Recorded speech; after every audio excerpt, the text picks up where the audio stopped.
What is up, everybody, and welcome back to another Madden 17 online game. Today we are finishing up the NFC South portion of the preview series for the upcoming NFL season by going over the Tampa Bay Buccaneers. The Bucs ended last season pretty well. Their defense got on a little bit of a tear, and they're a pretty good pick for a lot of people to make the playoffs for this upcoming season. There's a lot of optimism around the Tampa Bay Buccaneers, and it definitely starts at the quarterback position. Jameis Winston's been steadily progressing as his career's gone on since he got drafted, and now Jameis has a lot of weapons to throw the football to for his third season. Mike Evans has been around for a little bit. Mike Evans is one of the best wide receivers in the NFL, absolute monster. And now they add Deshaun Jackson to complement Mike Evans. Before they had Vincent Jackson, who was just, a tall guy, just like Mike Evans, just not as good as Mike Evans at that point of his career. Now they got Deshaun Jackson, the speedster, a little bit up there in age, but he can definitely still stretch the field and provide that for your team and give you some underneath throws to Mike Evans and whatever it may be. So they got that. They got Adam Humphries, and Adam Humphries was pretty good last season as a slot receiver. He'll probably return to that same role for this upcoming season.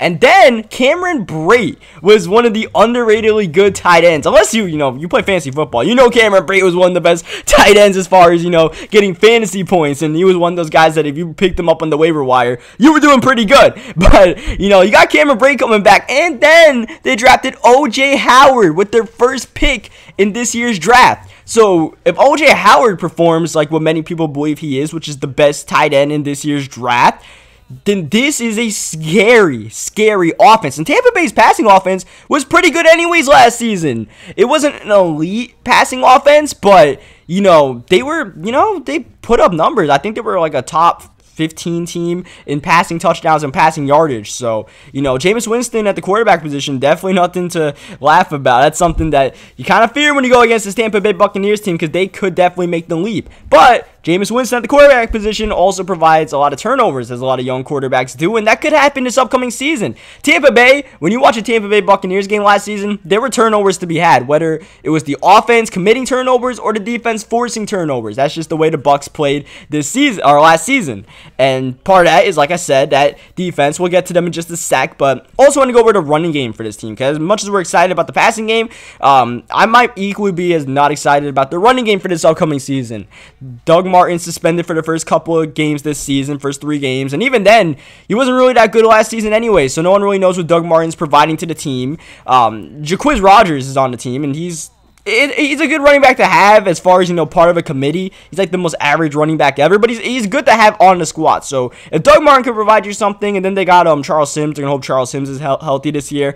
It's a serviceable running back committee. It's just not an elite one that can make something happen, especially if the offensive line isn't that good. And the offensive line, this team might be okay. They don't have too many big names on this team. They added J.R. Sweezy, who is projected to be the starting right guard, which I don't know how many NFL games that dude's actually played the last couple of seasons. They got a couple of good guys. They drafted Marpet a couple of years ago. They got Doxson. He's been there for a while now, and he's been pretty good at the right tackle spot for a while now in the NFL, but besides that, they drafted Donovan Smith a couple of years ago, and he's a little bit questionable. He's so far looking like a not-so-good player, and then I don't even know who the heck the left guard is on this team. So it's not the best unit right here, and it could definitely hinder their offense.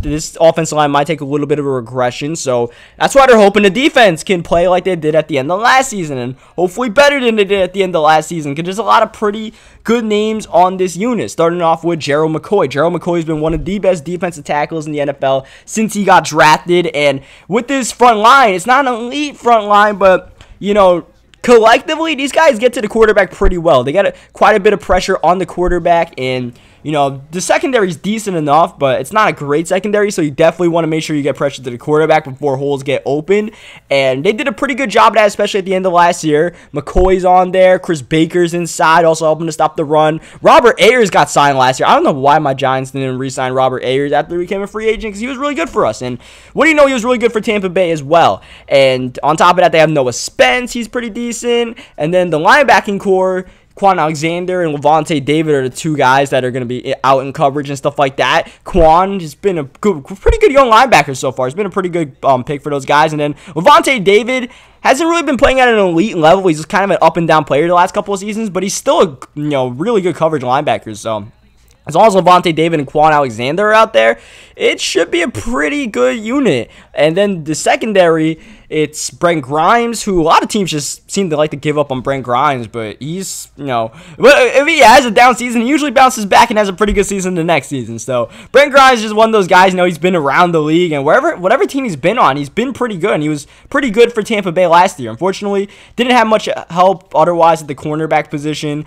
Vernon Hargreaves got drafted last year in the first round, and he should be taking a step. If not, big problem for Tampa Bay. They definitely need Vernon Hargreaves to take some sort of step, but at least they have some good safeties. They have Keith Tandy, who was, he really, when the defense turned it up at the end of last season, Keith Tandy was definitely part of the reason why he and Bradley McDougall were playing pretty good. They don't have McDougall anymore, but they signed J.J. Wilcox. I'm not a huge fan of that move, signing J.J. Wilcox, but it's not too bad of a move either. He did pretty good in Dallas last season. As long as he does that, then that will be a pretty good safety tandem. They just need someone to step up at that cornerback position, and it has to be Vernon Hargreaves. I'm not really too sure to have anyone else that's capable of stepping up, because they got Elliott that might be the slot cornerback, and not too much depth in that position otherwise. So they're kind of praying that Vernon Hargreaves takes some sort of step, and they're kind of hoping the offensive line takes some sort of step.